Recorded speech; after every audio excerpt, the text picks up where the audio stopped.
नमस्कार दोस्तों, कैसे हैं आप सभी लोग। तो आज फिर से आ चुका हूं मैं आप सभी के सामने अपनी एक नई कविता लेकर, एक नई वीडियो के साथ। तो आज की मेरी कविता का शीर्षक है मेरा भारत बड़ा महान। और इस वीडियो में मैंने अपने भारत देश के कुछ गौरवशाली इतिहास के अंशों को आप सभी के मध्य रखने का प्रयास किया है। इनके अंदर मैं आपको रानी पद्मिनी की कहानी और थोड़ा बहुत लक्ष्मीबाई के बारे में और रामचंद्र जी के बारे में, कृष्ण भगवान के बारे में थोड़ा बहुत आपको थोड़ी थोड़ी चर्चाएं हम इनके बारे में करेंगे इस कविता के अंदर। और आइए ज्यादा समय ना लेते हुए कविता शुरू करते हैं। मेरा भारत बड़ा महान, करता हूं मैं इसे सलाम। इसका इतिहास है बड़ा महान, जिसने ऊंची की इस देश की शान। आपको कथा सुनाता हूं, इसके इतिहास के बारे में बताता हूं। रामचंद्र ने इतिहास रचा, हर मर्यादा का पालन किया। माता पिता की आज्ञा मानी, ऋषि मुनियों का उद्धार किया। द्वापर में फिर कृष्ण जी आए, धर्म की स्थापना करवाई। स्वयं द्यूत में आकर द्रौपदी की लाज बचाई। स्वयं द्यूत सभा में आकर द्रौपदी की लाज बचाई। बर्बरी के रूप में खाटू शहर में पूजे जाते हैं। आज के युग में लाखों श्रद्धालु उनके दर्शन पाते हैं। ऐसे देश का इतिहास है बड़ा महान। ये भारत देश है बड़ा महान। एक रानी पद्मिनी हुई यहाँ, जो रूप से बड़ी सुंदर थी। अपने इस सुंदर रूप के कारण वो इस देश की मुकद्दर थी। दिल्ली के सुल्तान के मन में बसी पर अपने सम्मान की रक्षा की। दिल्ली के सुल्तान के मन में बसी पर अपने सम्मान की रक्षा की। सुल्तान ने मित्रता का पैगाम भेजा, रानी पद्मिनी को अपनी बहन बताया। सुल्तान गए राणा के घर, लंबी यात्रा करी दिन भर। उन्हें रानी पद्मिनी की याद आई, जो राजा के मन को बहुत भाई।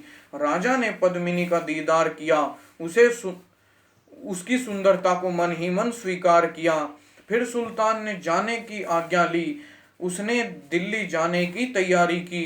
राणा भी राजा को द्वार तक छोड़ने आया। ये मर्यादाएं होती हैं कुछ। राणा भी राजा को द्वार तक छोड़ने आया, वहीं से उसने राणा को बंदी बनाया।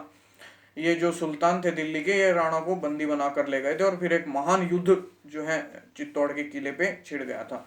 गौरा बादल ने मिलके राणा को छुड़वाया। ये उसके रानी पद्मिनी के भाई थे गौरा, और उनके लड़के बादल बहुत ही महान योद्धा कहे जाते हैं उस समय के। गौरा बादल ने मिलकर राणा को छुड़वाया, चित्तौड़ के किले में आकर एक भारी युद्ध छिड़वाया। जब इस युद्ध की खबर रनिवास में आई, अपने सम्मान की रक्षा करने के लिए रानी पद्मिनी आई। रानी पद्मिनी ने फिर जौहर करने की ठान ली।